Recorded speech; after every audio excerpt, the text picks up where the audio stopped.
put some thoughts so we can have, you and I can.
Antonio.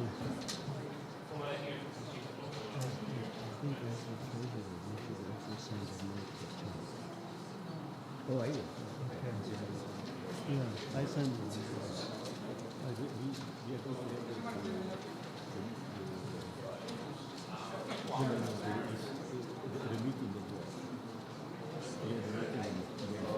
Oh, Rob has the minutes. Yeah. Yeah, I think so. The treasurer. It's a nice donation. Yeah, and they seem quite eager. Yeah, but we are going to tell them. We're very eager to benefit in April, and so we will do that. And what Nino suggested, and I don't know how to go there.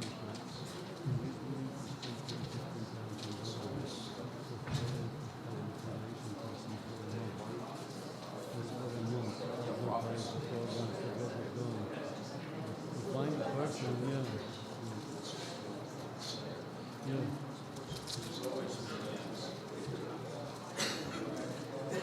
Hi.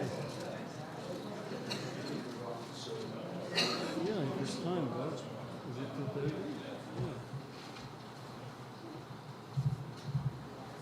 Yeah. Okay, we're going to get started.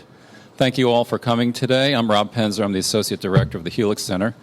We're going to launch right into the introductions for today's program, The Search for Immortality, which is part of the Templeton Foundation-funded series, Science and the Big Questions.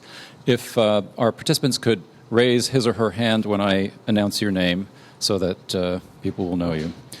Martin Hägglund is Professor of Comparative Literature and Humanities at Yale. He's the author of 3 books, most recently, Dying for Time, Proust, Woolf, Nabokov, and Radical Atheism, Derrida and the Time of Life. His work has been the subject of a conference at Cornell, a colloquium at Oxford, and a special issue of CR, the New Centennial Review. In 2014, he was awarded the Schuck Prize by the Swedish Academy, and his next book, This Life on Secular Faith, will be published by Pantheon.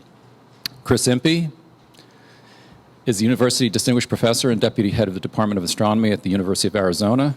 He has over 170 refereed publications on observational cosmology, galaxies, and quasars, and is the recipient of grants from NASA and the NSF, as well as multiple teaching awards. He's also the author of many popular articles on cosmology and astrobiology, and 2 introductory textbooks, as well as a novel called Shadow World, and 6 popular science books, most recently, Dreams of Other Worlds and Humble Before the Void. His next book on the future of space travel is called Beyond, and it's to be published by Norton. Adam Kirsch is a senior editor at The New Republic and a columnist for Tablet Magazine. He's the author of 2 books of poetry, The Thousand Wells and Invasions, and several other books, including most recently Rocket and Lightship, Essays on Literature and Ideas. Sheldon Solomon is Professor of Psychology and Ross Professor of Interdisciplinary Studies at Skidmore College. As an experimental social psychologist, his interests include the nature of self, consciousness, and social behavior. His work has been supported by the National Science Foundation and the Ernst Becker Foundation. He is the co-author of In the Wake of 9/11, Psychology of Terror, and co-founder of the World Leaders Project.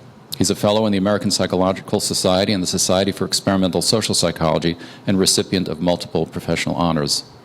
Polly Young Eisendrath is a Jungian analyst and author of 15 books, including The Self-Esteem Trap, The Resilient Spirit, and Women and Desire. Her most recent book, The Present Heart, a memoir of love, loss, and discovery, is an unsentimental meditation on the healing power of love in the face of early onset Alzheimer's. Having taken formal Zen vows in 1971, she's interested in the dialogue between two meditative and contemplative practices, Buddhism and psychoanalysis. She maintains a clinical and consulting practice in central Vermont. And now, without further ado.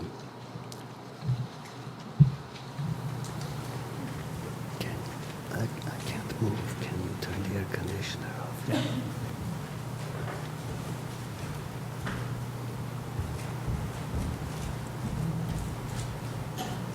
Okay.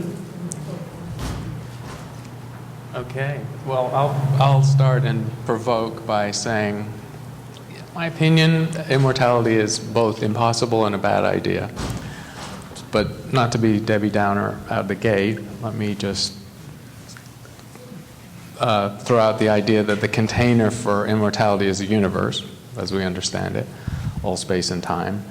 And we've learned some slightly uncomfortable truths about the universe in the last 50 years, among which is the eventual fate of the universe being a sort of entropic cold death as the universe thins out, gets sparser, matter decays, galaxies evaporate, black holes even evaporate, and so on. So, however we conceive of a continuing conscious entity or entities, it's within a larger context where you're swimming against a pretty fierce current whose name is the second law of thermodynamics. And the last point I'll make on that is that Sir Arthur Eddington, probably the greatest theoretical astrophysicist of the 20th century, wrote a popular book on thermodynamics, and he said, if your pet theory, disagrees with observation, well, these observationalists bungle sometimes. But if your theory disagrees with the second law of thermodynamics, I can give you no hope. You should kneel in abject humiliation. Just to follow up on that, I just wanted to sort of put a distinction on the table. I think that when we talk about immortality, the search for immortality, we tend to talk about two very different things. On the one hand, I would say a lot of things that are classified under that rubric would be forms of what I would call living on. That is to say, ways in which we search to prolong our lives, or the lives of those we love, or in these days of climate change, prolonging the life of the planet itself. But that form of desire to live on doesn't seem to me to be a search for immortality at all. That is to say, it's a prolongation of a life that is subject to death and loss and so on. And it's actually partly animated by that. That is to say, part of the reason that I want to prolong my own life with the life of someone I care about is precisely because I sense that it can be lost. And that dynamic of like searching to live on or to find ways for us to prolong and enhance our lives, I'm very happy to endure. But the other thing we talk about, I think, when we talk about search for immortality is the search for eternity, which would not be life living on in time, but would precisely be a timeless state of being. And if you're aiming for eternity, you're not aiming to prolong your life, you're aiming to escape it, to a totally different state of being. And that seems to me not only, as you said, impossible, but also undesirable. Let's say, if I were no longer subject to the strictures of time, I would no longer be myself, so it wouldn't be a form of survival for me at all, and it doesn't even seem to me to be a consolation. So I think that, we'll see where we can go, but that distinction, for my thinking on these issues, that's a very important primary distinction between, like, when you're talking about immortality, are you talking about the desire to live on or the desire to be eternal? And so, it's just something to put out there. Were you saying you were opposed to both of them? No, just the second one. Okay. I don't think, if I was opposed to the first one, I probably wouldn't keep breathing right now, right? So I'm very engaged in the first one. I think that's a constitutive engagement. But the idea that it would be desirable to leave behind that condition altogether, the condition of mortality altogether, in favor of timelessness or eternity, that seems to me something that should not just be held to be impossible, but should also spell out the reasons why that's not even desirable. So, but the fact that I affirm mortality doesn't mean that I want to die. It means that I want to keep on being mortal. That I want to prolong my life in various ways. The Greeks seem to characterize us as mortals, right? Right, but it's a very, It's a very interesting shift that happens, though, because you have in, say, Homeric Greek religion, you don't have any sense of a salvation through eternity or timelessness. On the contrary, the emphasis are on the goods of this life, right? But this is precisely what Plato will criticize with Homer, saying that, like, well, if that's what you're attaching yourself to, you're also attaching yourself to all these forms of suffering, and the aim should actually be to exit from that. And you have something similar happening with the emergence of Hinduism and Buddhism in the East. That is, say, in early Vedic religion, immortality, in Sanskrit amartam, just means living for a really long time, or like 100 years, say, to live on in that sense. But then when you start having sort of salvation religions emerging, what will eventually become like the Buddhist notion of nirvana, is precisely saying, no, the wisdom would be to try to exit from that struggle to live on in that sense, and instead enter sort of timeless bliss or eternity. So I think the distinction crops up. Yeah, I would argue a bit about the notion of nirvana, because in later forms of Buddhism, nirvana is also subject to impermanence, both samsara and nirvana, but just not to enter into casually. I was just so agreeing with what Chris said, and that immortality, whether it's an individual immortality for one's own consciousness or immortality on some other scale, seems to me to be both impossible and undesirable. And I know for myself personally, I wouldn't have any investment in being Polly Young Eisendrath forever. I mean, it seems bad enough to be engaged with it, you know, on an ongoing day-to-day basis, and to have and to see the nature of one's limitations and difficulties, and to think that those would be going on, you know, ad infinitum would seem to me to be not a very good proposition. So, yeah, I was kind of curious about why the subject came up at all, you know, the subject of immortality, because, you know, I don't know if there are people who are here who are in favor of it. I don't know how the subject came up, but it came up. But in your first, the classification, the first group of immortality. But just to be clear, the relation to Paul is that I'm not saying living on forever. I mean, part of the difficulty of that is that, of course, if it would go on for too long, it can become unbearable, etc. And like so the first, I'm just saying a lot of things that are often classified as testifying to desire for immortality. Already in Diotima's speech and symposium, like the desire to have children, to procreate, all of these things that supposedly testify to our innate desire for immortality, I think are better understood as a desire to prolong a life in time, not to become eternal, or not even to live forever in time, which I think would cancel itself out and become impossible. So I just want to draw that distinction. That I'm not clear when it stops. Where it stops?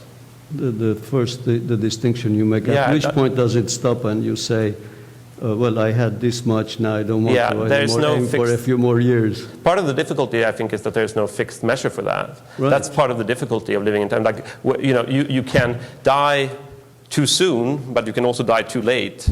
And what is too soon or too late, there's no external measure for that. That's part of an internal dynamic. And it can be this wonderfully smooth sliding scale. There's a brilliant prescient paper by Freeman Dyson at the Institute of Advanced Studies in the late 1970s. It was life in an eternal universe, and he made the point, alluding again to thermodynamics, that even in an ancient old cold universe, future civilization or life forms could continue almost indefinitely by drawing down, by essentially just pacing themselves, diminishing returns into the almost infinite future, an asymptote as you draw down on the energy of the microwave background radiation, which is free and out there, but diminishing in strength. So, I mean, it's that's a continuous. There's no place to put a demarcation and say this is enough or this is super long and this is immortal. and that actually, he was almost making a plausible scenario for how some civilization, not ours, might actually endure for what would seem like a very long time, trillions of years. But I would, pertinent to that distinction that you're making, would be the idea of indefinite prolongation, that if we were to know, and we believe we know that the universe will end at a certain inconceivably distant time, although I would ask, we've known things with equal certainty in the past that turned out not to be true. So it's possible that we will know something different in 500 years or 1,000 years. But if we were to be able to say on such and such a date, this will be the end of the human race, what would that do to all human endeavor? There's a wonderful book and movie called Children of Men, whose premise is at a certain time, human beings stop being able to reproduce. And so the people who are alive in the near future know that they're going to be the last human beings. And what that does to society and individual psychology, it would be, I think, a complete disaster. There would be no point in doing anything. There would be no higher ambitions, no art, no culture. There would be no science. There would be no need for any of those things, because sort of built in to the basic structure of our experience of the world is that it goes on. And in a certain sense, we can't truly understand the idea of a mortal world, I think. We can't truly accept the idea of a world that's going to end. We can accept, to a certain extent, although maybe we can't truly know what it means to accept the fact that we individually, each one of us, is going to end.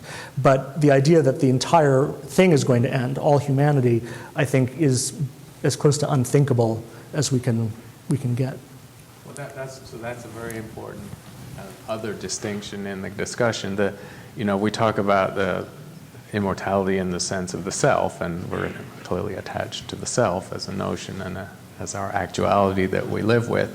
But that example is where the collective, enduring is what matters. And if the collective enduring has no meaning or will be seen to have no meaning, then the personal enduring becomes equally meaningless. Right. I wonder if there might be something also about the distinction between immortality and eternity that has to do with, on the one hand, the human experience of the unbearability of change and what might happen, and the unbearability of the absence of change. Yeah, that's part of the dynamic that is captured by what is involved in the horizon of a living on, which ties into what Adam was saying. I would just add one thing to what I think that it's true on the one hand that you need to have the sense, you need to have a sort of futural horizon for our actions to make sense. And in that sense, and that has to be somehow indefinite. That is to say, along the dynamics. But on the other hand, I also think you need to have the sense that it can end. Not a certainty when exactly it will end. So the flip side of what the dynamic you're describing is that also, if I had the sense that whatever I care about or invested in will just endure by itself, the intensity of my commitment to it would also be lessened. So while it might be true that contemplating the complete extinction of that temporal horizon is something, you also, part of that dynamic of indefinite prolongation is also the sense that it can be lost and hence has to be sustained. And that would go both for individual actions and I think for our more collective horizons. That part of, even when we devote ourselves to a project that extends beyond our conceivable lifetime, part of the reason why we are devoted to it is the sense that it's because we have the sense that it will not exist just by itself. It has to be sustained by effort, individual or collective. So you need the horizon of possible prolongation, but also possible end for the sort of motivational dynamics to be at work, I think. I also think there's an assumption about life becoming meaningless in the face of impermanence, and the end of our existence or our world, and that both in Chinese and Japanese Zen, there are forms of practice that would specifically go against any sort of forward thinking. And to practice with the immediate arising and the impermanent nature of our experience and our perceptions gives a very different feel to life, a very much less future-oriented. In The Geography of Thought, Richard Nesbitt talks about the real contrast between the Chinese worldview and the Greek worldview, and how the Chinese were never striving for the eternal or the stable or the permanent as the Greeks were. And we've been very much more influenced in Western culture by the Greeks. And we don't have, in many ways, a frame of reference for, say, the 4th and 5th century Chinese poets, some of whom lived in the mountains by themselves and created art that would fade overnight because they were interested in that experience and not some other enduring experience. So I think you can become interested in and sensitive to a deep impermanence that doesn't leave you without meaning if you knew that everything would go away tomorrow. And yet some people might think that the culture we're embedded in right now is the height of impermanence and evanescence. The Clock of the Long Now, the Stuart Brand project, is notable because it's one of the very few endeavors designed to create something that will last hundreds of generations. And then in a culture where we have almost impermeable and durable technologies and materials, we do almost none of that. Yeah, I mean, it's I don't know, it's somewhat paradoxical, the whole issue of permanence and impermanence. I mean, within any larger framework, everything is impermanent. But within a moment-to-moment engagement, it does matter whether you take one position or another, favoring something like a limitless future versus a very, very short moment that arises and passes away.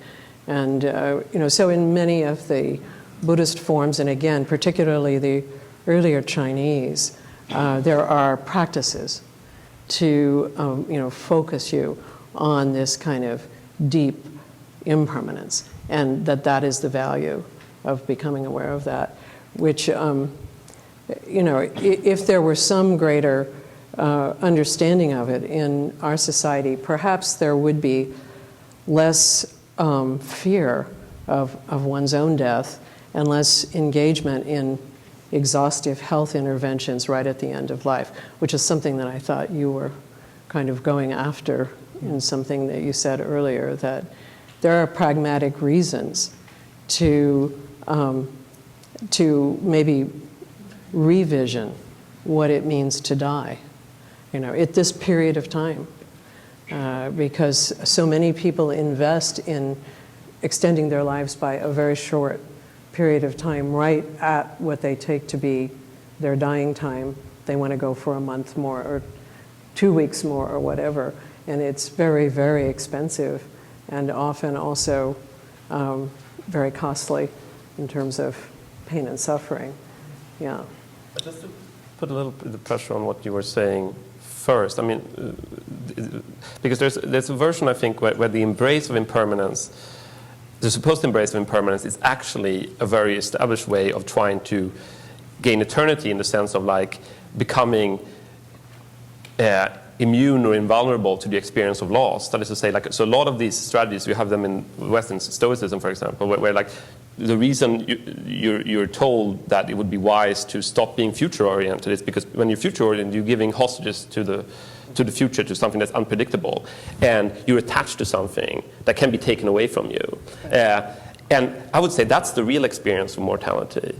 And the aspiration to immortality or eternity is to try to get a state where you would be invulnerable to that type of loss. So the sort of Buddhist practices you're talking to me are, for me, like a prime example of trying to gain eternity, in the sense not of like living forever, but of being immune to the experience of loss. Because if I don't invest in the future, I can't lose anything. I'm just in the moment.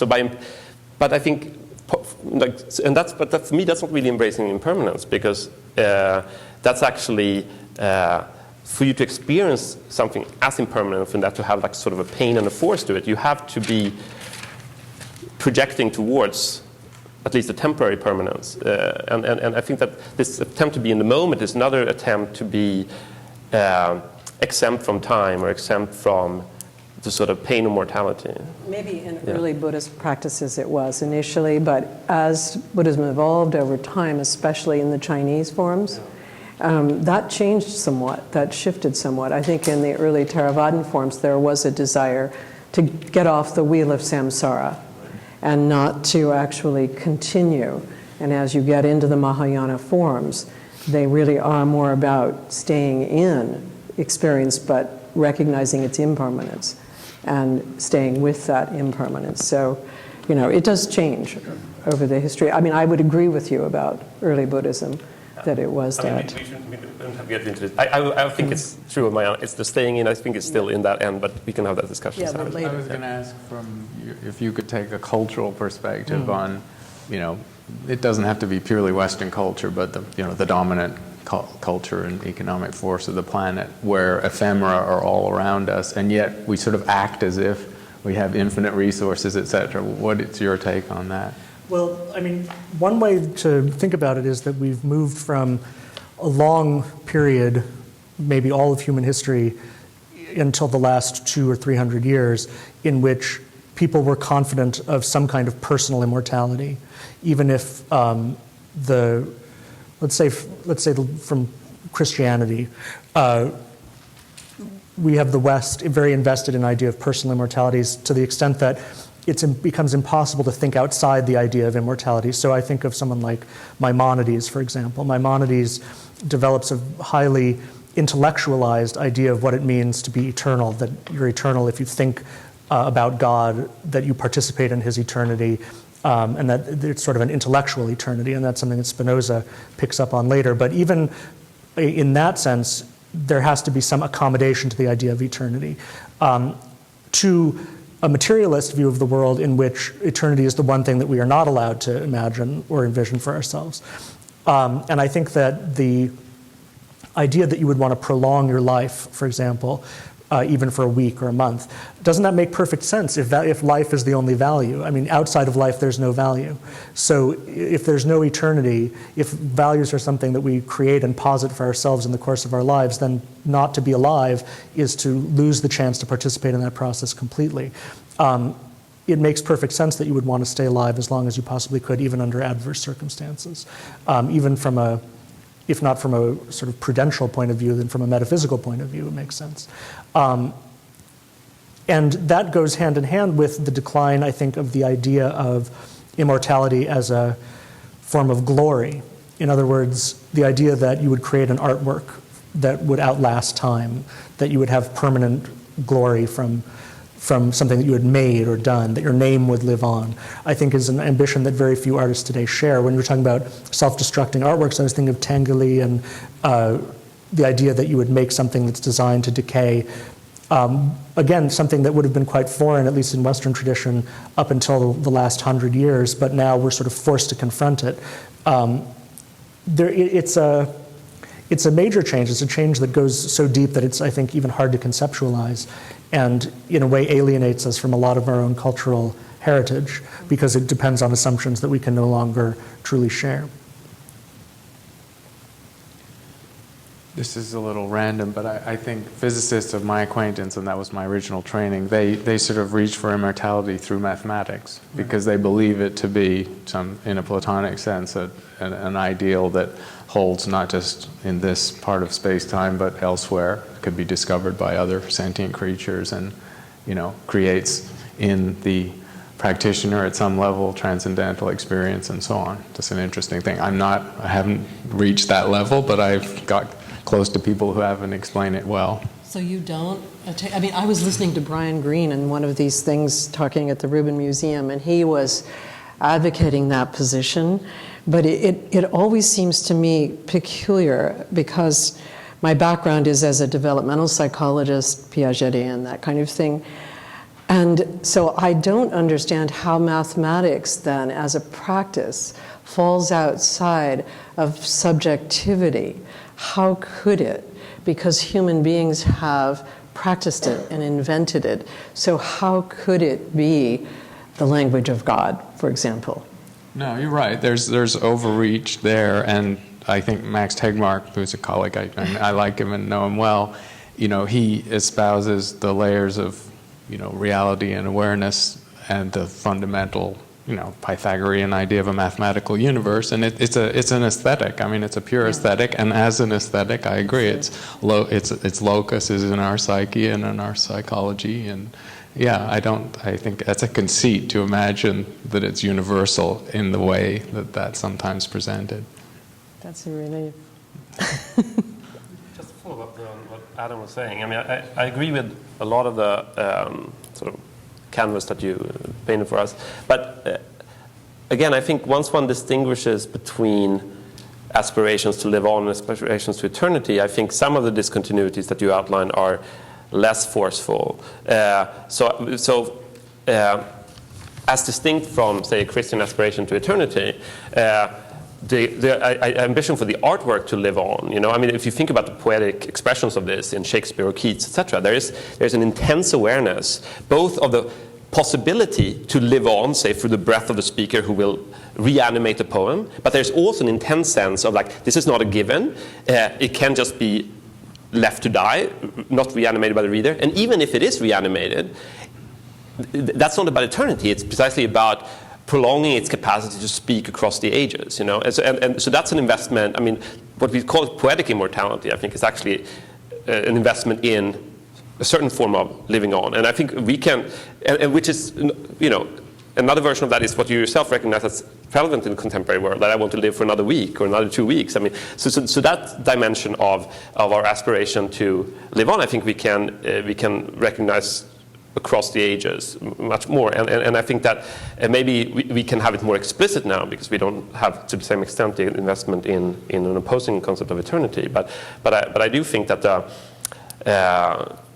I mean, I'm someone who works professionally in literature, and I, as you do too, and I certainly don't feel alienated from the pathos of Keats or Shakespeare in their investment in poetry's capacity to live on. I just don't think that has anything to do with a commitment to eternity or a non-material. It's in very many ways a materialist conception because it depends on the material of the poems surviving and reanimated, etc. So yeah, well, maybe it's because in the classical or Christian world you had a confidence in the perpetuity of human civilization. In other words, you didn't envision a catastrophic end to your civilization, whereas we live with that possibility all the time and basically take it for granted in a certain way. I think if you asked most people today what they believe, will there be civilization in 1,000 years? I don't know what the answer would be, but I assume that many, if not most people, would probably say no. And then the question is, what are you doing it for? I mean, the Romans, for example, so Horace says, non omnis moriar, not all of me will die. The part of me that lives on is the poem. But if you know that the poem is going to die, then in fact all of you does die. And that's the situation that I think artists today are faced with. And so there has to be a much more, I mean, that's a sort of postmodern aesthetic, the idea that what you're doing is not for the ages, it's not for eternity, it's not meant to synthesize all of human experience, but it's an intervention, it's playful, it's a rearrangement, something like that, which can look sort of like you're playing in the ruins of a culture that we no longer really sustain. I guess it's still different for me between for the ages and for eternity. That is to say, like, I guess I don't, especially in Shakespeare and Keats, great examples of this sort of aesthetic, I don't see their investment in, say, poetry's capacity to live on to be dependent on a notion that there will always be someone to read it. It's just the horizon that someone can read it and reanimate it. But there always has to be at least someone, right? Right, but it could also be no one. I mean, I think that's a part of the pathos of these. There's a sense in both Keats and Shakespeare that it's also possible that, like, that me having written this does not guarantee that it will be reanimated. Or there's a chance. But there's also the possibility that no one will read it and that it will be left to its own or even destroyed as in its material support. And I don't think that prospect would have dissuaded them from their investment in poetry. If you think about the sonnets, I mean, Shakespeare how intense, what an intense sense of absolute mortality there is in the sonnets, you know, and just as the father of the second law of thermodynamics, it generates a counter response. But that counter-response is partly animated by the sense that that threat is very real and irreducible. So But do you think was that why they were doing it? Was that important part of the rationale and the motivation? Absolutely. Yeah. Okay. Just as I think that like whatever we do is informed by a sense that if we don't do it, it will not be, and even if we do it, it might not last. And that's both an inspiration and an inspiration to fear. And as opposed to just being able to express in the moment a truth of a culture or a human truth and convey it, communicate it to others. That's not sufficient? I think we never live in just a moment. We always live in a sort of future horizon. So I wonder if there has been a change, though, in our aesthetic as well as what you might take to be a sort of an assumptive framework since our understanding of entropy and the uncertainty principle and relativity, all of these things that have come about through the natural sciences and have essentially given a kind of an umbrella to our culture for understanding its devolution or whatever, if that's sort of permanently changed our perspective in a way that then we could read back into the Romantics even more of this sort of engagement with something that would be like the conflict between permanence and impermanence. I mean, I feel like we've changed a great deal in this recent period of time since modernity, basically, and that we're still reacting to those changes as a culture. And I wonder if they could lead to a place where there would be, and maybe this is making a big leap, but a greater acceptance of individual death, that it is not something to be fought so strongly. Now, I saw the movie Interstellar recently, and I was really kind of unhappy with the second half of it. I thought it was kind of a mess, even though it had a lot of consulting from physicists and so on. But, there was the Dylan Thomas poem, weaving its way through there about not going gently into the night. And I was thinking, gosh, that seems out of line with the movie somehow.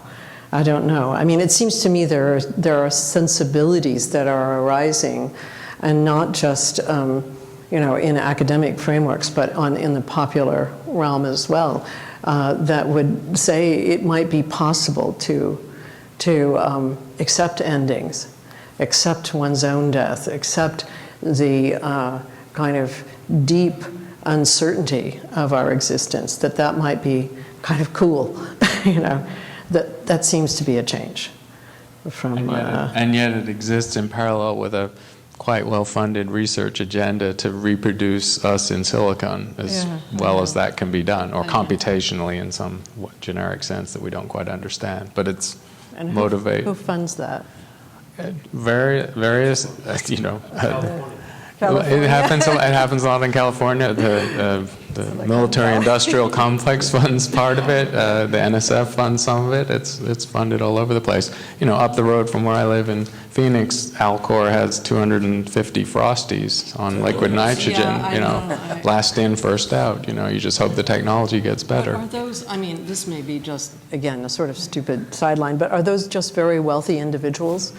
Who want to be, who get a chance to leap in. I met a very wealthy Chinese man at a conference that I did in Switzerland this summer, and he said, oh, there's no question that we'll be able to extend human life to at least 300 years, and there are a lot of people signing up for it.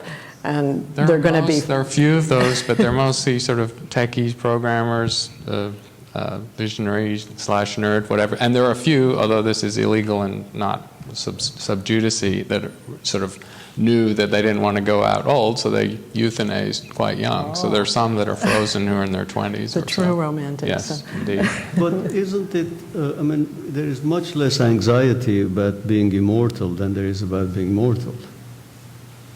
Less anxiety, did you say? But being immortal. Yeah. I don't see people less... being afraid that, I'm panicked because I'm going to be immortal.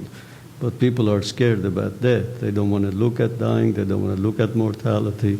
It's avoided constantly, except in an intellectual way.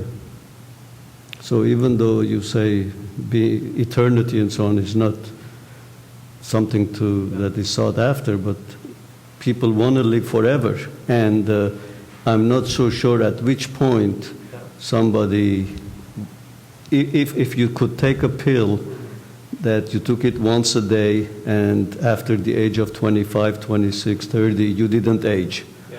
You stayed the same and you kept going. At which point would you stop taking the pill? Right. So thank you, because that ties into something I want. So part of the point of the distinction for me is it's very important. Just because I don't want to be eternal doesn't mean that I want to die. In fact, the reason I don't want to be eternal is that would be the death of me. That there would be no life left for me to live in eternity. So personally, I don't think, I want to distinguish very sharply, and maybe this is different from both, between the rejection of eternity and the so-called acceptance of mortality. I mean, I'm not sure that we know what we mean by accepting uncertainty or accepting death.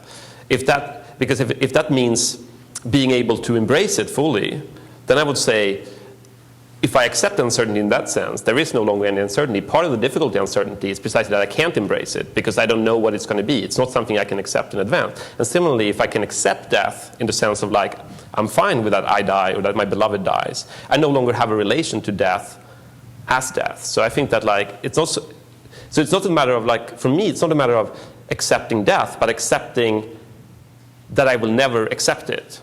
That is to say that you can't settle that limit in advance. That like, you know, again, I could live too long, I could live too short, but there's no way in which I can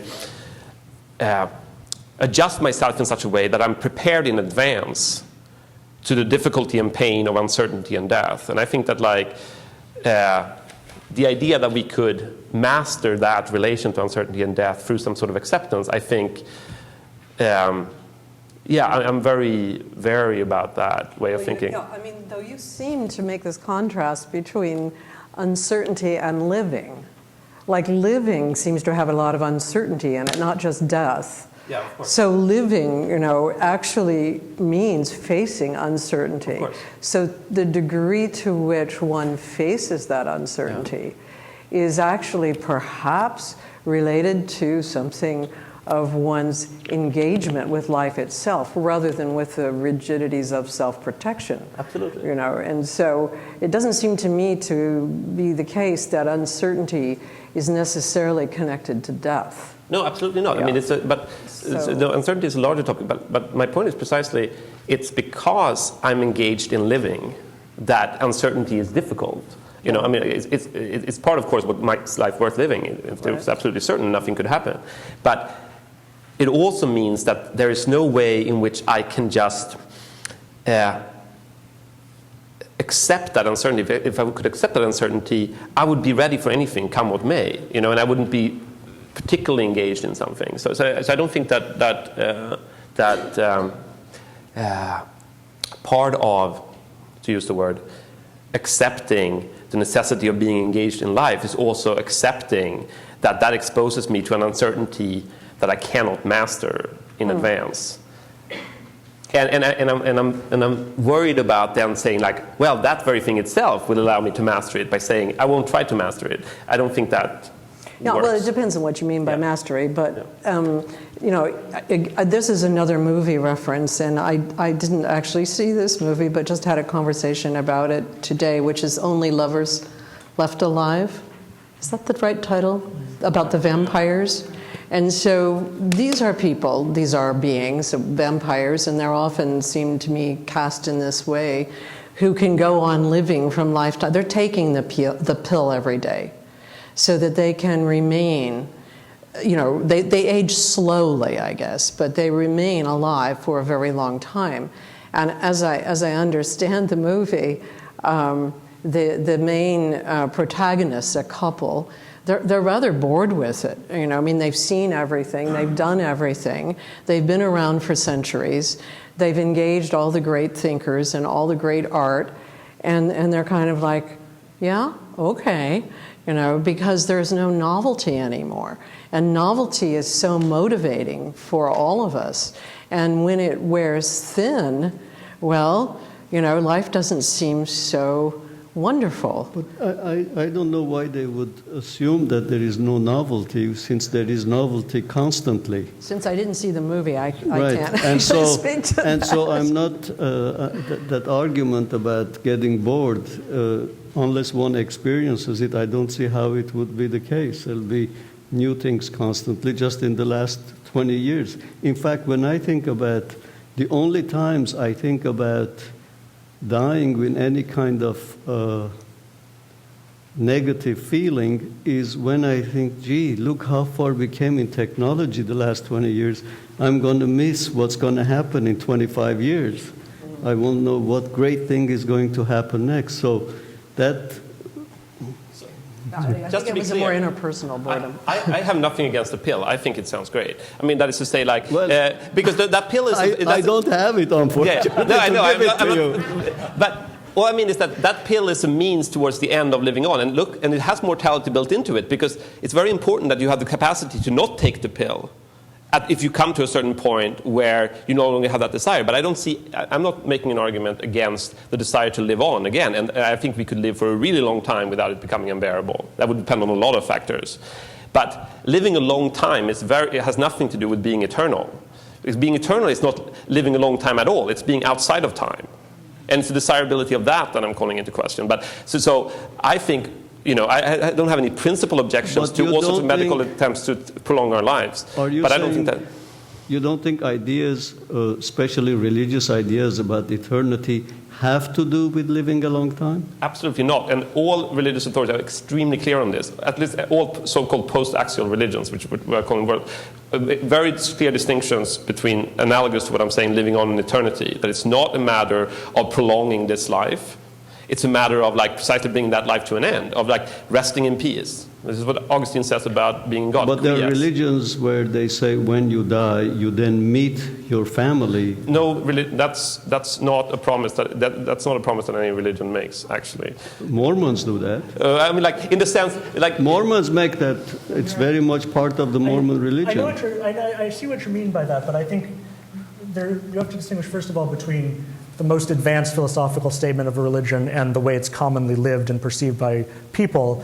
And so, for instance, the other day, the Pope ostensibly said that pets would go to heaven, although then today there was a story saying, in fact, that's not what he said. But the idea that your pet would go to heaven, or what we sometimes hear about Islam, that you would get sex slaves in heaven, we think of that with disdain, because we think of that as a category mistake, exactly the category mistake that you're talking about, the difference between living on and eternity.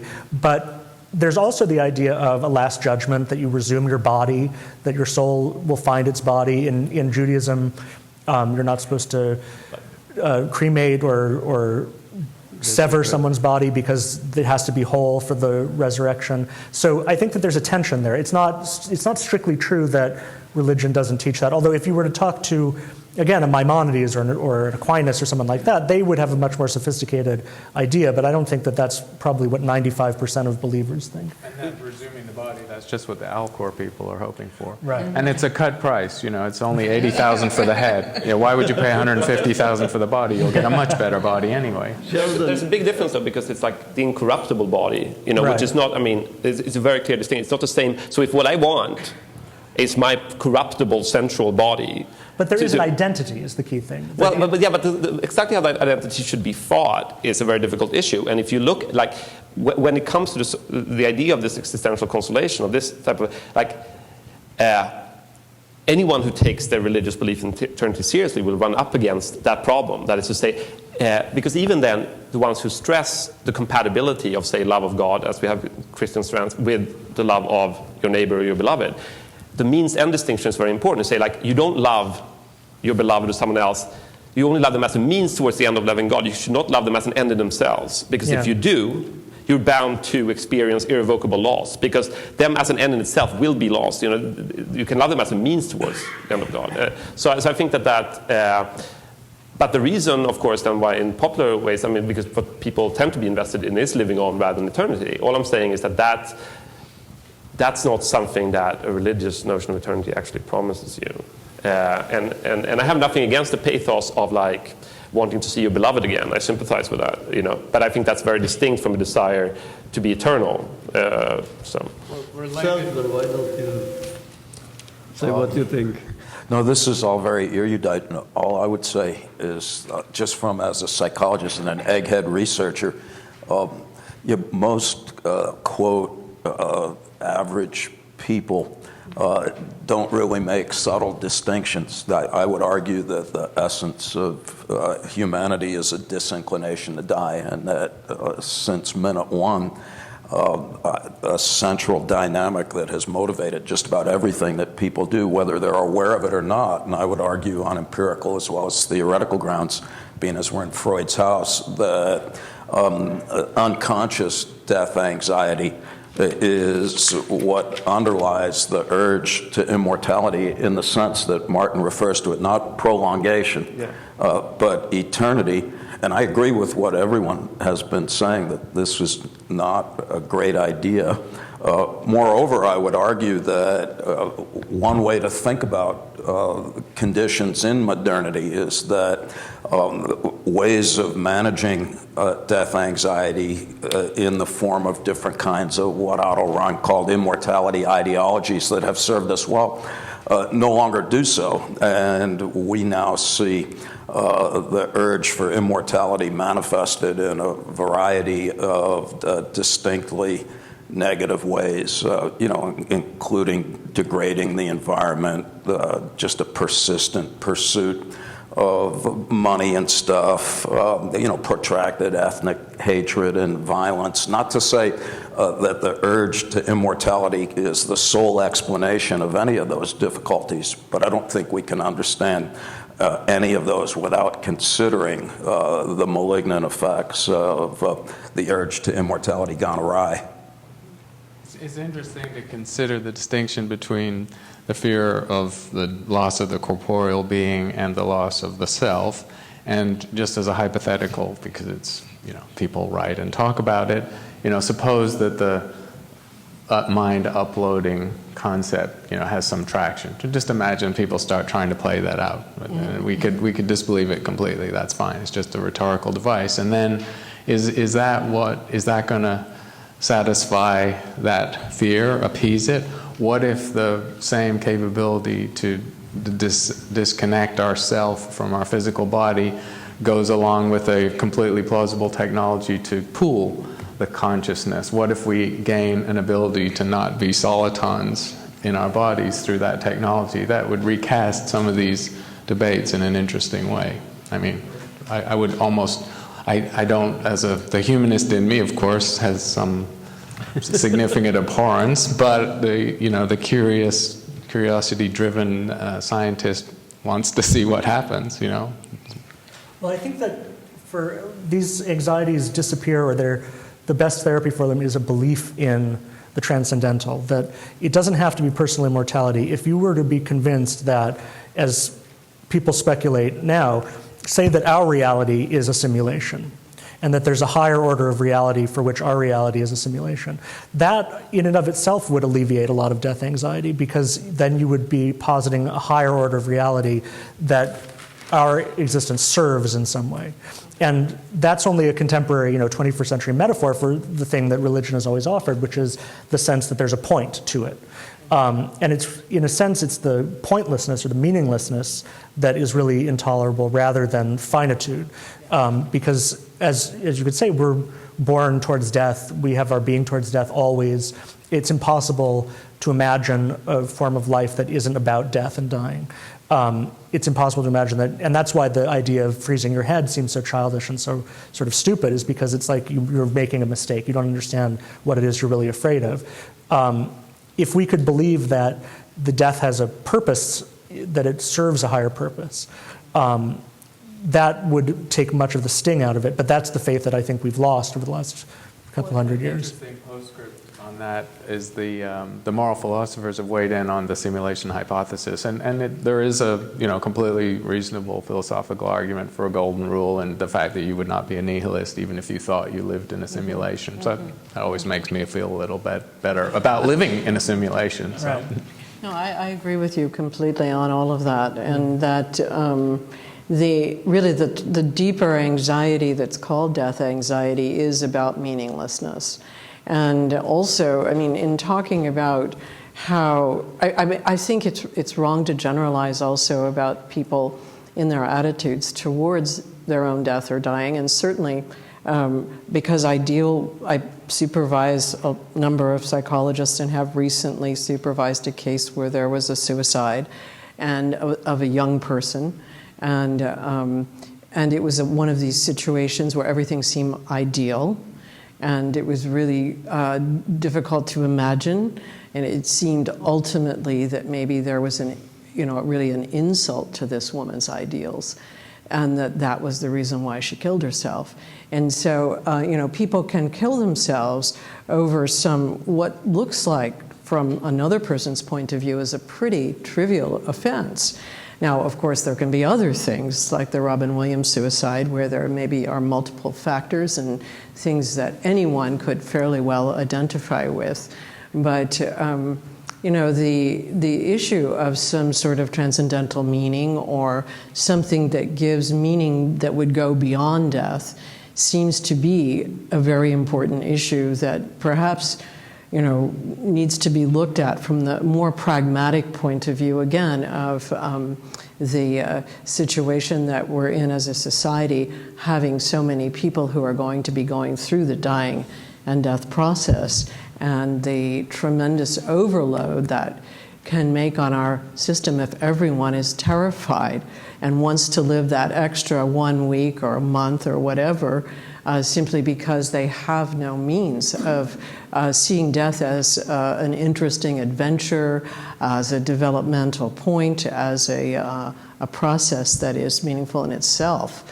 And it seems like we have tended as a culture to, and again, I don't want to overdo this, because when I'm saying we here, I'm talking about educated, fairly elite people, have tended to, see death as kind of the end, like not very interesting, not really the next adventure, just the finishing point. I think there's still plenty of people in our culture who don't see it that way, but as a certain kind of living in a certain sort of more educated intellectual environment, one can see that there's been this turn towards the meaninglessness of death rather than it being meaningful. Or people who want to do it on their own terms. Over 20,000 people signed up with Mars One for a one-way trip to Mars, mostly young people. Right. Equally male, female. And that's a perfect example of everyone would be willing to die if there was a meaning. That was meaning. Both pragmatically and philosophically, though, I want to question the idea that we should try to overcome the anxiety of death. I mean, attenuate it in various ways, sure, but I think that because, I mean, if you take that idea seriously, that one would see death as not as the end of a person's life, but as an interesting adventure, the next step. I mean, it seems to me like the most irresponsible view possible. That is to say, like, I mean, part of the reason why I have responsibility for someone else's life or for my own life is that it can irrevocably end. That it really is destructible. And I think, and that should, and if there was no level of anxiety before that, there would also be no level of care for that life. So I don't think that this again, I don't think that we should. That's really overstating it. I mean, I'm a psychoanalyst. There's anxiety in everything. I mean, you can't escape anxiety. There's no ending of anxiety. There's just a working with it in a different way. That's exactly what I'm saying. But the idea that that's a shortcoming, that we can't overcome it, that I think is a mistake. I mean, I think we should recognize that anxiety is both productive and debilitating, but it's not something that one should even in principle try to eradicate. You can't. It's part of living. The truth of the matter is that you cannot live without anxiety, because all anxiety is a signal to you that there is danger. Yes, and without it you cannot. Well, without it you can't survive. Right. Now there is, however, this issue of anxiety about dying, and I wanted to see if your feeling is the same. That anxiety in terms of the ideas that attach to them varies throughout life. That for a 20-year-old, the anxiety about dying is attached to different ideas and different fantasies than it is to a 40-year-old or a 60-year-old or an 80-year-old. Let's say a 40-year-old, the anxiety may be very much connected to leaving his children, what will happen to his children, what will happen to his wife. To a 20-year-old, it may be that he didn't have enough fun and didn't go enough dancing. So the anxiety is fundamental. It's part of, I think, being human, probably also in the animal, certainly also in the animal kingdom. The anxiety is fundamental. The ideas attaching to it vary. And I think what you are talking about is that it is possible at some point in life, based on disease or mental deterioration or whatever, to contemplate that I can somehow surmount this anxiety and end the life. Sorry? Surmount the anxiety at the end of life. Right, but through a cognitive effort. You can't silence the anxiety, it can't be extinguished, but it can be cognitively softened or modified. Or well, what Adam was saying about meaning is really what I was saying. So anxiety is present, uncertainty is present in all aspects of living and dying, but what does the activity mean? Why are we investing ourselves into something like becoming a parent, for example? You know that you're going to be poor, you know that you're going to be worn out by it, you know that in the long run, your friends who don't have children are actually doing better than the ones that do. I mean, there are many reasons why you could say to yourself, that's not a very good thing to invest in. But there's some larger meaning that is active in your investment, and it is coming it mixes with or integrates into the anxiety. The anxiety then really is, as Freud said, it's not, anxiety is different from fear in the sense that it's the sense of being threatened by something that is not truly a danger, it's not a clear and present danger, whereas fear is the response to something that is a clear and present danger. So that sense of being threatened is, I think that whole issue of the distinction between anxiety and fear is a big both neuroscientific and psychoanalytic problem that has not been resolved.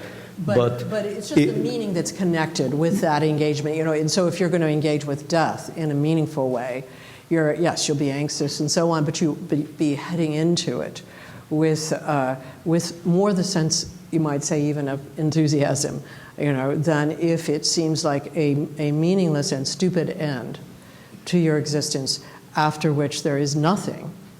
Or after which there is just the loss of everything and whatever else. So the way that you imagine it, I guess, the way you understand it within whatever your collective framework is for the meaning of death, I think is very significant. Well, I think part of the problem, though, in terms of meaning, is that it's very hard to not carry into death the feelings and ideas that we have while living.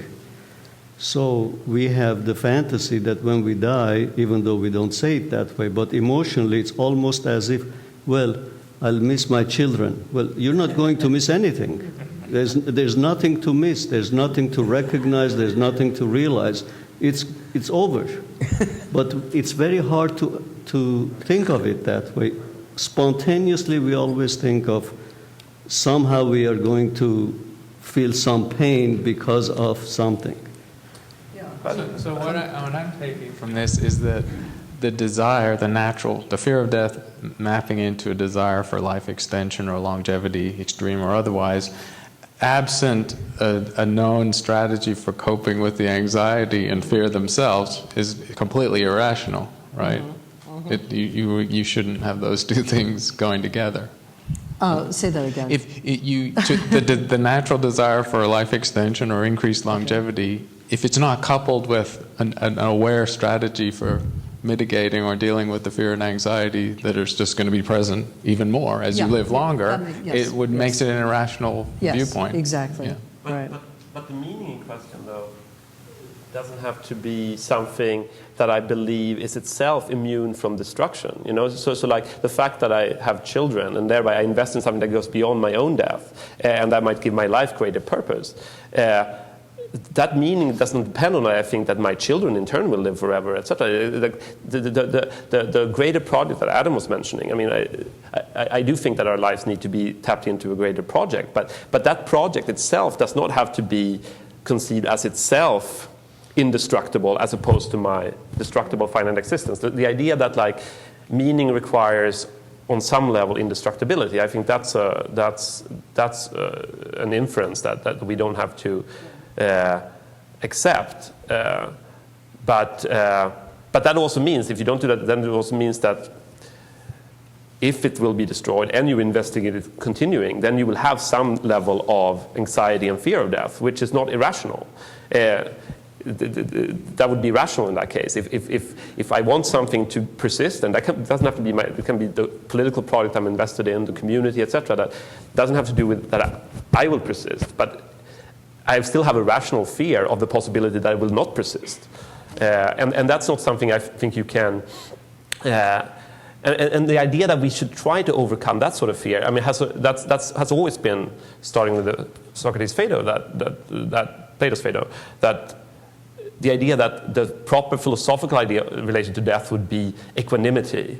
The wise man thinks least of all about death, says Spinoza. You know, and whether you're an Epicurean materialist or a Platonist metaphysician, in relation to death, you still think your task is to overcome the fear of death, somehow proving that it's irrational to fear death. Whereas I actually think that there are certainly irrational forms of fear of death, but I think there's a rational kernel to the fear of death, which proceeds from the desire to live, or the desire for something to live on. And that is irreducible and incurable. And we can develop various ways of coping and negotiating and attenuating that. But I don't desire think to live essentially means that from the time you are born and you keep moving in life, your investment is in life. Your investment is not in death. Yeah, and that's not, well, I'm saying that's not irrational. So what about another hypothetical pill? The hypothetical pill that by some clever psychochemistry removes the fear and the anxiety. How does that change the individual and the culture, even more interestingly? Then we're a garden of vegetables. Yeah, completely. Just taking those don't tens of millions of people try to take pills like that all the time? I mean, there are pills like that that are supposed to relieve anxiety and depression. Well, they're supposed to. Yeah. But in the long run, they haven't worked that well.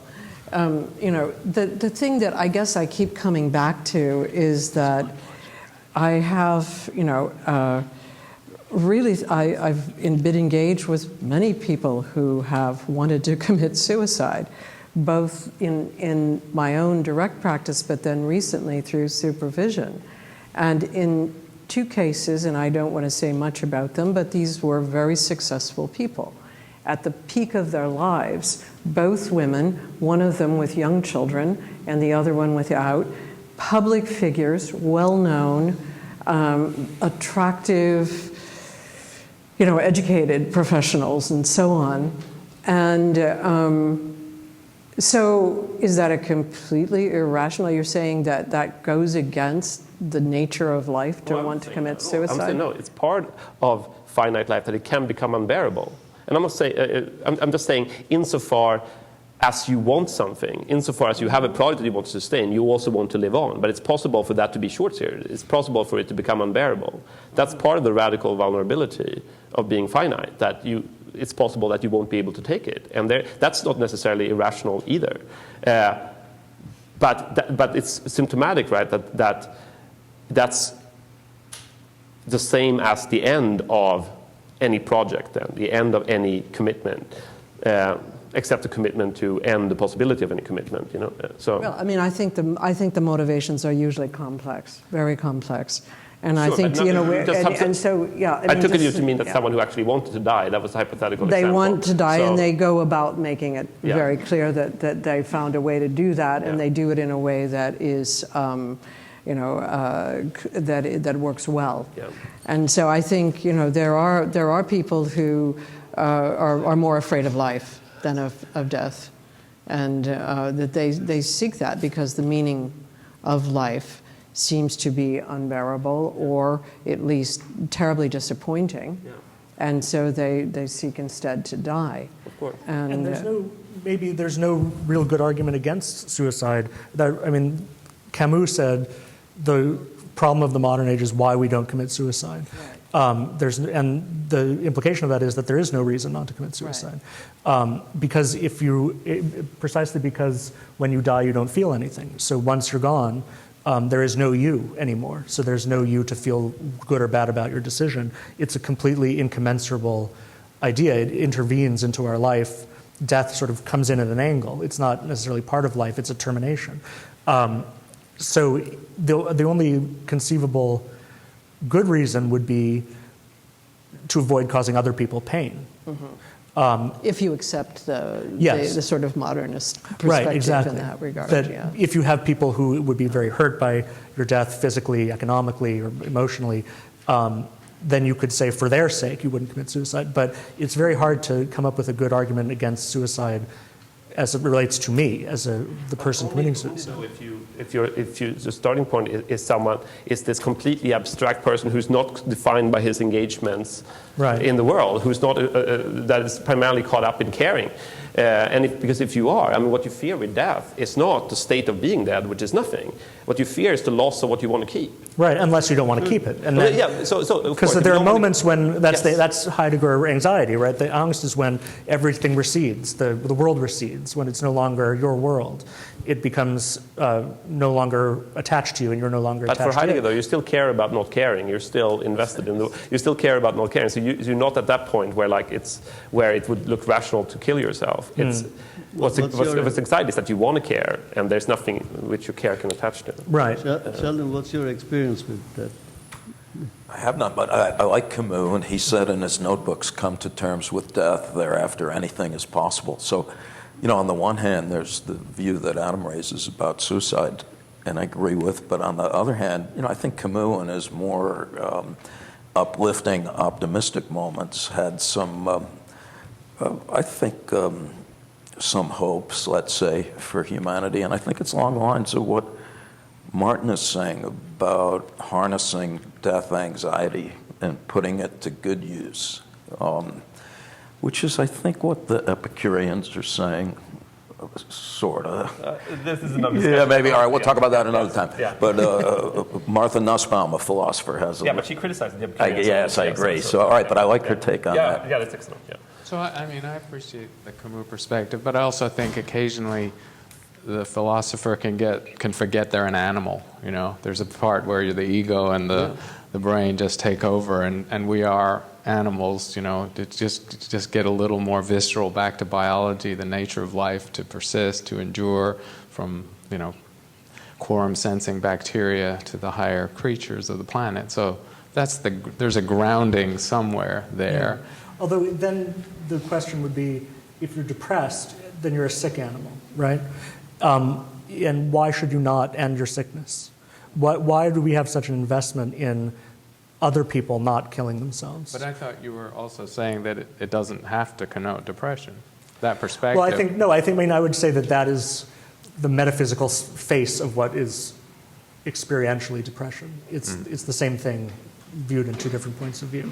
That if the world no longer has any value or meaning and your commitments to the world fall away, you're no longer invested in your own projects. Because what it comes down to, again, is that there's no third party, there's no God guaranteeing your projects. The projects have meaning for you if they have meaning for you. And if they don't have meaning for you, then they have no meaning at all to anyone. So then there's no objective reason why you can't kill yourself or why you oughtn't to kill yourself. There's only other people's subjective desire that you not do it. So I just want to introduce one other perspective. I've wondered whether this was just too esoteric, but so from a Buddhist perspective, and especially from the Vajrayana, the later Vajrayana developments of Tibetan Buddhism, and the kinds of things that people recognize, the Dalai Lama and the Karmapa, those folks do, there's a tremendous opportunity in the moment of death, and that is the opportunity for enlightenment. And there are a lot of practices, and I've done some of them, for conscious dying in the Tibetan practices, among those that have to do with the state of mind at the moment of death. And there's a lot of preparation for that moment and a lot of support that I've just recently gone through a very personal death with someone who was supported all the way through, who was in the late stages of Alzheimer's with no cortex left at all, had been unconscious, was very conscious in dying with the eyes open and light actually coming out of the eyes. And so the Tibetan practices are specifically focused, and there are some practices in Zen as well, on the opportunity of dying, and not just the opportunity from the point of view of any kind of immortality, but rather for the development of what would be considered the mind stream that has been in the form of this particular lifetime that goes forward. And so in these cases, death is really looked upon with a lot of interest and excitement. And of course, there are many accounts of these kinds of experiences that are more or less well known, but these days they're out there. And it's just a very different involvement with death. And it's a very different kind of development than what the Western perspective would typically take. And I just put it out there. So does that perspective as a death as an opportunity, does that depend on the scaffolding of reincarnation and other parts of the belief system? It depends on, it's really hard, again, this gets into particularities about Buddhist philosophy, but it isn't reincarnation per se, it's really called rebirth. And so in Buddhist philosophy, the continuity from lifetime to lifetime is the same as the continuity within a lifetime. Like, you're not the same person that you were when you were 3, when you were 14. You know, as you move along, your identity, your physical makeup, and your concerns and perspectives all change. And so as you move over that transition from dying to the next stage, which is a sort of dreamlike stage, you carry some identity, but as you move through that process and then move into existence again, there may be very little trace of or memory of, in the same way that you don't remember everything that happened to you yesterday. You can remember some of it. You certainly wouldn't be remembering much from an earlier lifetime. And of course, the Tibetans especially have ways of testing for that and so on when they're identifying a Karmapa or a Dalai Lama or whatever. So, but it's just a very, very different framework on death. And it doesn't... There is, I mean, before you talked about accepting death, which presumably means that, like, I mean, if there is death, that is the termination of... If there is death, that is the termination of a life. If there is, it's a termination of a particular subjectivity. Yeah, and so if you then introduce a metaphysics where that's not really the end of what matters, you're no longer talking about death. All you're saying is that you're denying that there is death in the relevant sense. That is to say, no, that's really kind of a mistake to say it that way, because it makes it seem too distinct, like there is no death. There is actually a profound change when somebody moves out of a physical existence. And it's no small movement. But it's not the end of that development of that consciousness. That's the thought, anyway. So then you have a strict separation between the consciousness and the body. You have a classical consciousness-body dualism. And in that framework, what really matters doesn't die. So so to present that as a way of, like, facing mortality seems to me very misleading, because if I'm going to face mortality, I'm facing the fact that, like, I am such a being that I can be completely annihilated. I am such a being that, like, I depend on a body that I don't own, and that if it ceases to be, I will also cease to be. If there's any meaningful thought, if that's not the thought I'm facing, I'm not facing the thought of death. I've just come up with a metaphysics where there is no death. I would completely agree with you. But you just said that something continues. What continues about me? But you're posing the whole argument on a point of view that's not valid to the system. And so you can't say that it undoes death itself. It does not. It sounds like you just define death as complete annihilation. But what's the material? Is there a material substrate for what survives, or is it purely spiritual? It's purely spiritual. And see, that's what we don't believe anymore. Yeah. That's what we can't believe anymore, is that there's no such thing as the purely spiritual. So it is meant to be consciousness that survives, I'd like to throw a question to the group that I think we'd be remiss if we didn't also consider the vicissitudes of the development of death fears, and specifically the enduring influence from childhood, when the first appearance of these kinds of concerns that are often rooted in object relations that and the role of aggression in that going back to the bodily substrate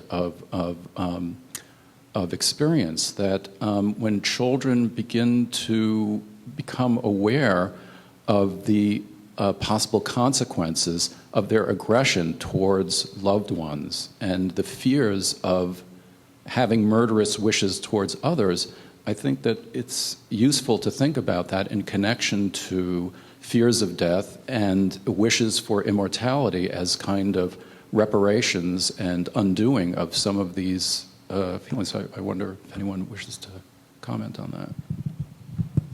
I agree. I mean, I think that there's a great deal that arises from that early sort of instinctual experience of being destructive.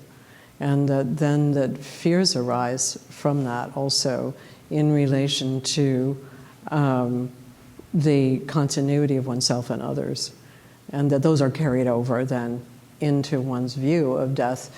Most people, when I work with them in analysis or therapy, and I ask them, what do you think happens when you die? Most people say you go into the dark, or you go into the dark alone, or it's over. But when I say, so what's that like, that it's over? It's usually something like the end of a movie, or things are just dark. It's an interesting thing. That's sort of the imagination of it. End of a movie, that is depressing. Popcorn sticking to your shoes.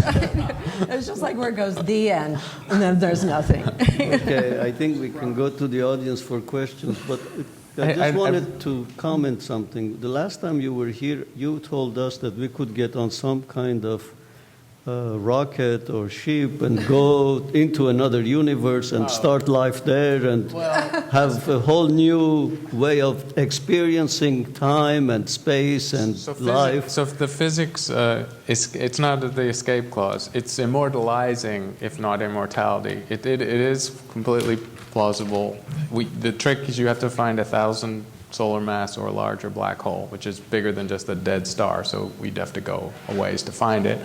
And the point being that that's a big enough black hole that tidal forces don't destroy the body on your way into the event horizon. And then you gather your friends and your loved ones in another spaceship, and your time asymptotically slows down, and obviously you comb your hair and do a very casual royal family type wave, on your way in, because that's the frame you're going to be left with. They'll be left with, they go off, die, etc. So that's the... And that's the perspective of everyone else. You have truly been immortalized. You, in your time frame, do travel through the event horizon to an unknown fate, but Kip Thorne, who was the consultant on that movie, he, in the top tier of gravity theorists, points out that spinning black holes of that size do have time-like curves where, in principle, you can cheat time by moving backwards and forwards, meeting previous and future versions of yourself. In theory, in the best theory we have of black holes. So that's the nearest black hole of that size is going to be something like 500 light years away. So we have some technology. So we have some time. We have some technology to work on there. So questions, line up and state your name, and please keep it in the form of a brief question. For myself and people I know, there isn't so much a fear of dying, it's the process of dying, the pain and suffering of dying. And I never understood the fear of dying, because if you're religious, you're looking for something better for afterwards, and if you're not religious, it's all over. So where does the fear and anxiety come in? Well, I mean, I tried to answer that question by saying that what you fear in fearing death is not the state of being dead, which is nothing, but you fear to lose what you want to keep. That is to say, you have fear insofar as you conceive of death as the extinction of the possibility of experience, and you have an investment in going on, in continuing to have the possibility of experience. Well, that's regret, not fear, isn't it? I mean, I think, whatever you want to...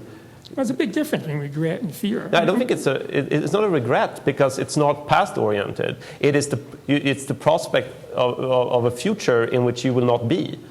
And so regret is past-oriented and fear is future-oriented. So I think that's adequately called a fear. That I apprehend the possibility of my not being, and precisely because I have an investment in continuing to be, that scares me. And it doesn't seem like that's a category mistake or irrational. To me, I think there's a very coherent logic to that. It seems to me that it's like what Rob said, that a lot of the fears are based on experiences from childhood that we've already had, and that we reorganize them around dying. And so we're afraid that we're going into the dark alone, or we're afraid we're going to fall forever, or that something's going to be destroyed, that we've already had those deep fears, and they become reorganized in dying. Even if you're religious, you have those fears? Oh, yeah. Yeah. I mean, because you don't believe your religion, then? Well, dying is a very physical activity. And as people go into dying, there are a lot of physical things that happen. Yeah, I can understand. Yeah. That's what I said. Like the process and so, but then, dying. They anticipate those things, and they see their loved ones going through. And I think a lot of the imagination does connect to childhood experiences and fantasies. Thank you.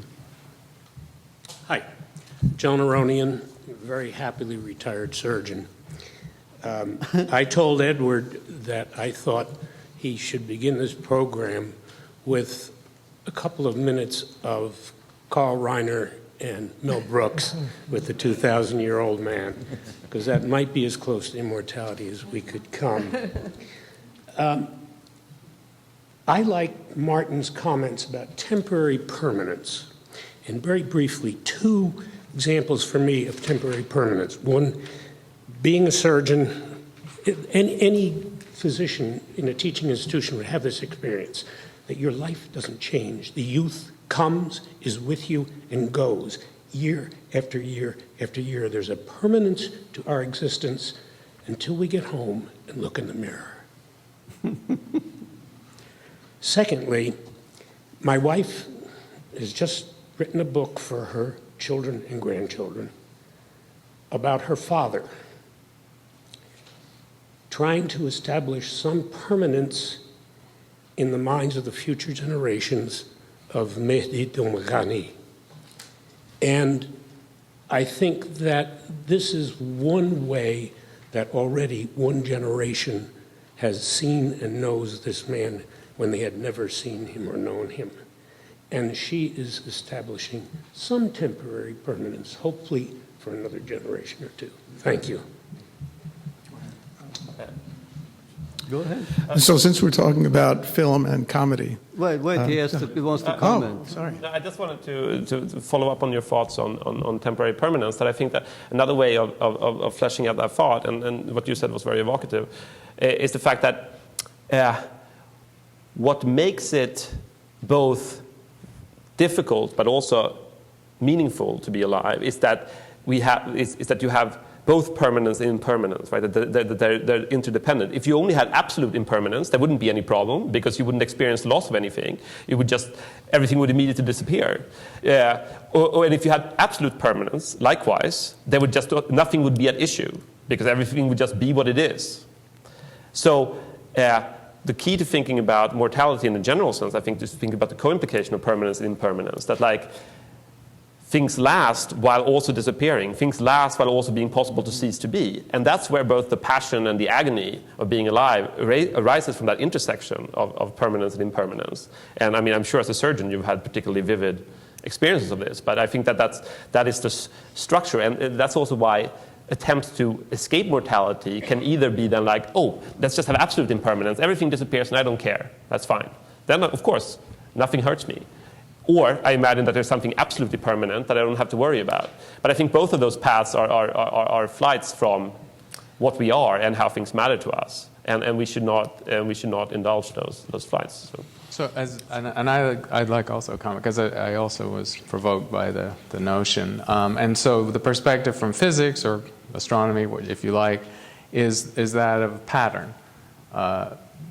We're just patterns, really. That's all there is. I mean, all of these atoms in this room and elsewhere in the whole universe were once smaller than an atom in the Big Bang, and the space-time paths went through these bizarre routes through stars to become heavier elements without which we wouldn't be here, and they congeal or cohere, and not even, your skin lasts a week, your internal organ cells maybe last much of your life. So we're just, our consciousness, our self, the entire thing, it's just an evanescent pattern. And the patterns continue. They have, the atoms may decay in 10 to the 35 years, we don't know, but that's pretty good. That's as close to eternity as I'd care to conceive of. So the permanent impermanence of patterns, when we eventually get to understand the brain and consciousness better, maybe that opens the door also to some of these Eastern ways of thinking, just from the realm of straight up physics.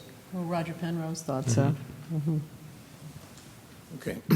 I was just going to mention that this topic and discussion might well be summed up in a light vein by Woody Allen's response to the question on this topic of immortality, which when asked, don't you want to carry on forever, he said, no, I just want to carry on in my apartment.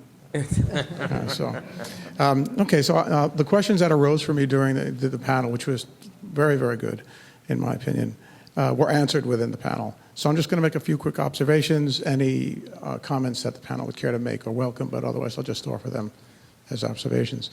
On the point of our biological heritage, it wasn't mentioned that our prefrontal cortex, and particularly structures within that prefrontal cortex, those structures are unique to human beings. And the way I can best describe it is Rollo May's comment in Love and Will that depression is the inability to construct a future. So the need for us to look forward to the future also generates, because we are aware of our own mortality, that anxiety. And I just thought that was something that wasn't addressed directly, and I thought it would be relevant. In terms of the Far East, I think the perspective you were describing might be summed up in a Hindi saying, which translates as in the world but not of it. In other words, there's being merged with the sensorium and our reactions to it, and then there's another perspective where we step back and look inward. And I think that that perspective makes all the difference between how one's experienced, not just oneself, but one's impending demise. So that's another comment. In terms of mathematics being invented, there's a raging debate whether it's invented or discovered. And I think one piece of support for the latter is the robustness, let's say, of Einsteinian relativity, because he was so convinced that his predictions would be correct, and they have been to a remarkable degree, that he said if when we're able to actually measure the perturbation of Mercury's orbit around the sun, if it doesn't agree with my theory, the measurement will be wrong. Right? So mathematics does seem to, yes, it is a language, and therefore it's inherently metaphorical. At the same time, if you speak with Professor Nima at Princeton, he's of the opinion that right now we're just getting into approaching an era where we have an actual one-to-one relationship between mathematical theory and structure. So it may not be the case that it's completely metaphorical and just of our own invention. I think that might be it. Yeah.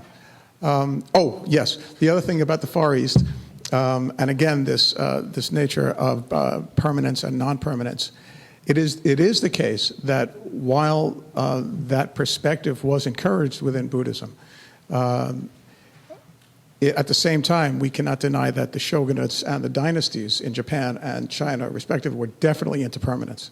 Mm-hmm. Right. So again, it's a matter of perspective versus the socio-political context. Mm-hmm. Any comments are welcome. I wanted just to make a comment about the business about mathematics discovered or invented. And I think, again, that may not be a really fruitful way to draw a distinction because, you know, it's kind of the if you think from the point of view of Winnicott or of Piaget, does the child invent the world or discover the world? You know, on one hand, it seems to be inventing the world and its perceptions, and on the other hand, it's discovering the world. And so there's something about drawing the distinction between the discovering and the inventing that might be misleading. And there's a lot that's written about that in psychoanalysis, Just actually. a quick response to that, and I'll relinquish my time, which is that a saying like a watched kettle never boils, right? In natural language, that describes the fact that people are not necessarily aware of, that when we pay attention to a phenomenon, our perception of the passage of time changes. Right. Which also speaks to the issue of boredom in a greatly extended life, where it's, for me, completely feasible to imagine a point in science and technology where we're able to control that sense of the perception of time at will. So the difference is that with that statement does not hold up to what we know and what we can accomplish using mathematics to actually measure the passage of time while that kettle boils. So there is a fundamental difference between the intuitive, humanistic discovery of the world and a language that is precise and independent of the individual. That reflects a particular structure in the world. And so that was my response to that. I'll make one comment on the math issue. I mean, I think you can, it's not a dichotomy. You can have your cake and eat it. I mean, we're in the culture at the moment, Turing is being celebrated. And his, you know, to me, his singular achievement was the Turing machine. And that, which I think is what they should have been sending out with the SETI message rather than these little stickmen and silly pictograms. They should have just sent a Turing machine because it's the algorithm of all algorithms, the algorithm that can do anything. So it's the purity of a computational framing that can calculate anything that you can imagine. And you tell that to the aliens that we're smart. Or at least that we're on the first rung, anyway. Calculate this. Okay. Thank you so much for your courage to speak about this very challenging subject. But just getting back to a second to, you know, Plato, dude, actually was an Olympic champion wrestler. Plato was his nickname, which means broad-shouldered man. That's not his name. Anyway, one of the main ideas simply was the acorn theory. Genetically encoded into an acorn is everything it needs to grow into a tall, majestic oak tree. Doesn't get lost on the way. It knows exactly what to do. That when we're born into this world, we have a presence, a soul, a spirit, this exterior womb space for consciousness to develop over 21 years, like the lion king versus the cub. I'm just curious if I just toss this out. Do you think genetically encoded in that acorn theory for a human being are things that we are just beginning to know that might actually still be in there? I'm just tossing that out, whatever you think.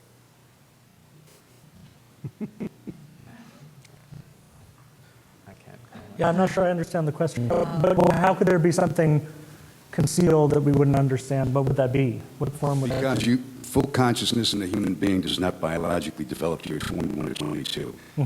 So you couldn't access your full potentiality until you were 21 or 22. But by that time, most education is finished and done. Where in the world of reality, our brains are just waking up. And so if there was anything genetically encoded, we would just be able to access it at that moment, and practically nothing is ever said about it. This is a very erudite audience, so I'm just tossing that out because I don't think they can answer that question, but thanks for the comment. One more. Well, these days they think it's 25, not 21. Yeah, for that to be mature. 85, you mean? 25 for the brain to mature its potentiality for. So what do you guys think? No, but. You just said that, but it's like, this is like a brand new thing of us reaching that point. But saying, just getting to that point through science and understanding and neurobiology and all that. So you haven't even begun to access what might be a simple point of nature. Right. The guy, Gregory Bateson, after all, this ecology of nature, 4 words. People think ancient words.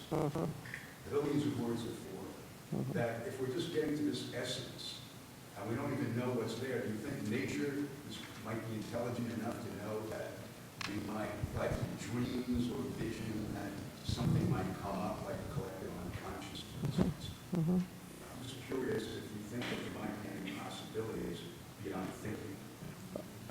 I think I'd say yes if I understand the question, and I think it would be impossible not to be. What do you guys think about the connection of immortality and singularity? I mean, we hear Kurzweil 2035, we're going to reach that, and it talks about patterns, right? So body parts are replaceable, and computers can record every utterance or record everything that we do, and therefore create continuity, and therefore reaching immortality. Any thoughts on that? Well, Ray's timescale is dictated by his own projected demise, and he's grossly optimistic, obviously, because strong AI has, failed in its main agenda. The Moore's law, the thing that makes our cyber lives easier, is not being replicated in the cohesion of creating a sort of self-organizing framework that replicates in any part the subtlety and forget about reflective thought. I mean, we're talking about, so someone like an inventor like guy at Carnegie Mellon, and I'm just zoning out on his name, I mean, he considers the full amalgam of robotic sensors and a neural net operating in an environment, a sort of roboticized neural creature, is something of like a guppy, in its capabilities, not sentient. And that's probably about fair. So, and that is so many orders of magnitude away from where you need to be, even in just a mechanistic way of thinking about it. So that projection is wrong. Is it off the table entirely and impossible, which some people think that you have to hold judgment on. But if you want to take a different view of that, you could say that in the 100 years of computation and computer science, we have traveled a road in mimicking biological capability that took evolution 3 billion years. That's pretty good acceleration, So the futurists, the post-humanists, the singularity people are sort of hanging their hats on that a little bit. I just want to say one thing about that. So for the sake of argument, even if I were to bracket all the theoretical and practical difficulties of carrying these things out, and and I could speak at length about the theoretical and practical, but say just for the sake of argument that it was possible, it would still not be, in my view, immortality. As long as there's dependence on a material support, as long as it's not entirely spiritual, to what Adam was asking you, there's still the possibility of malfunction, that things can, and that possibility of malfunction and that destructibility is not just, that's part of why that existence would still matter to me, even if it was possible. So I don't think that those are various, there might be other problems with those types of projects and thought experience, but I don't think it's a problem of immortality, as long as one recognizes that there is a material support that enables that sort of existence. Because as long as there's that, it's not corporeal in the sense of an organic body, but it is material in the sense of something that can be destroyed. So as long as those things don't spin off into a fantasy that we could be entirely spiritual beings, again, I don't think whatever problems there would be, wouldn't be those sort of philosophical. And the moral of this is should not have used GE parts. One quick follow-up. So would that help us with our accepting our debts? I mean, if we came close to it, if we knew that we would continue on, if it's not just a movie, it's something very close to us, would we then accept death in a better way? Well, I mean, it depends on what. I find this idea of accepting death very obscure, and I find that people mean very different things with it. In my view, usually they mean denying death at the end of the day when they're talking about accepting death. So it would all depend on what you mean by the acceptance of death. It doesn't mean that it doesn't matter if I exist or if I don't exist. Right, yeah. Well, that seems like a horrible. That seems like death I think itself. the next person who's going to ask questions can clarify some of these points. I'm going to talk from a clinical perspective. I have the privilege of working with some people who are dying, And what's interesting is our discussion is all about how we feel about death from the point of view of being healthy and somewhat young. When you're in a position where you're dying, you have a very different perspective. As Sheldon could probably tell you, people who are dying are not as afraid of death as you would imagine. In fact, some people, as they get sicker, look forward to dying. There's a wish for death. In fact, we have a group of patients that we call, they have a wish for hastened death. And some of those, as you know, sign up for programs to die, by their own hand, in their own way. So I think that as your life begins to diminish and the burdens of living become greater, and you have less to look forward to, you look forward to death as a kind of a release or a freedom. And again, if you talk to patients, they don't so much think about the fact that they're not going to exist, but they have all kinds of defense mechanisms in which there is some sense that they will go on in some form or other. Some of them feel that their body will die, but their spirit will continue. As some have said, as we get closer to death, or those of us who are in the foxholes all become quite religious. People do become more religious as they get close to death. Many people believe that they are, as Ed said, going to reunite with their family. So there are all kinds of fantasies that play into making the process of dying much less frightening to somebody who's facing death. So perhaps the discussion should be about learning something more from people who have actually got close to death or dying, for those of us who are still living or afraid of dying. They can teach us a great deal to make us less afraid. Right. It just seems to me that you're describing two very different things. I mean, one is the example of someone, because of the physical or psychological suffering at a late stage in life, you actually want to, you can say, like, comparatively in this situation, I look forward to not existing. That's very different than looking forward to living on as a spirit or reuniting with your family. In your second example, there's no acceptance of death at all. It's a denial of death. They can exist at the same time. Yes, but I'm saying they're very different psychological responses. They're extremely different. In fact, if what I'm looking forward, if what I want is for my consciousness to end because I'm suffering, then the second perspective, that I will actually not cease to be, that I will live on as a spirit, those are totally different reactions. Yeah, so there are all sorts of contradictory. But that's how really the mind works. The mind is not a linear. It functions at very different levels. People will talk about just what you're saying on the one hand and on the other hand.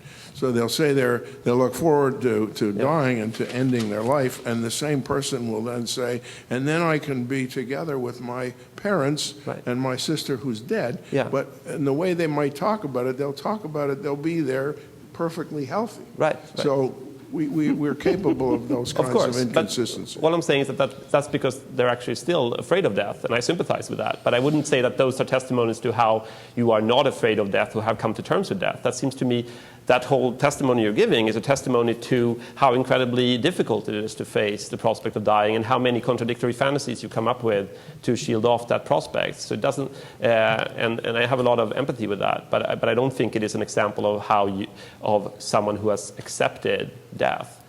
And I don't think, And again, I'm not sure we should. In fact, I think that people do accept death, many of them. Well, in your clinical experience, have there been patients who are convinced that there is nothing to survive death, have no fantasies, or at least conscious fantasies of an afterlife, who are also interested in hastening their deaths? Yes. I think. Absolutely. I mean, you learn a tremendous amount about how adaptable the mind is when you talk to people who are dying. They're great teachers of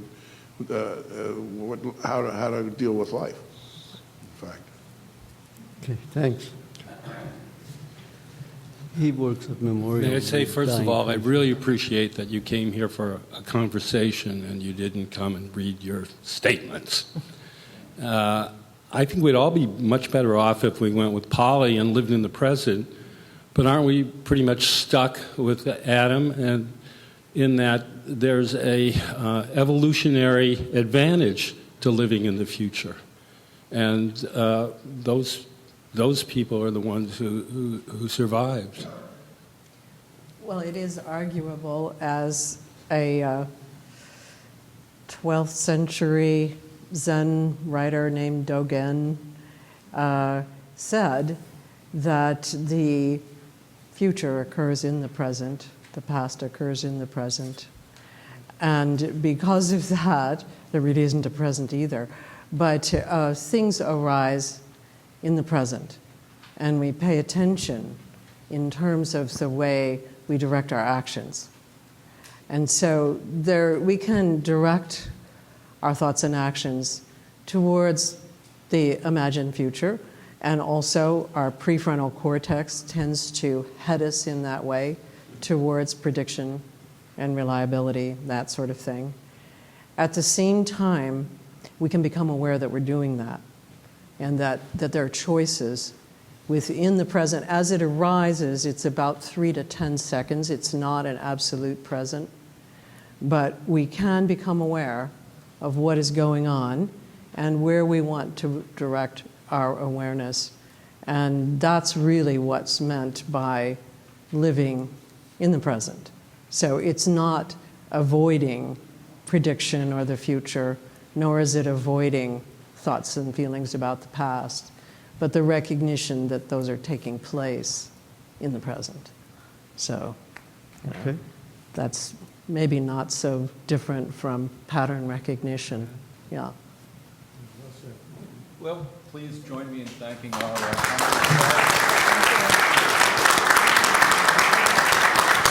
and please, short of my barring the door, please fill out the post-roundtable surveys. We really depend on your feedback. Thanks again for coming.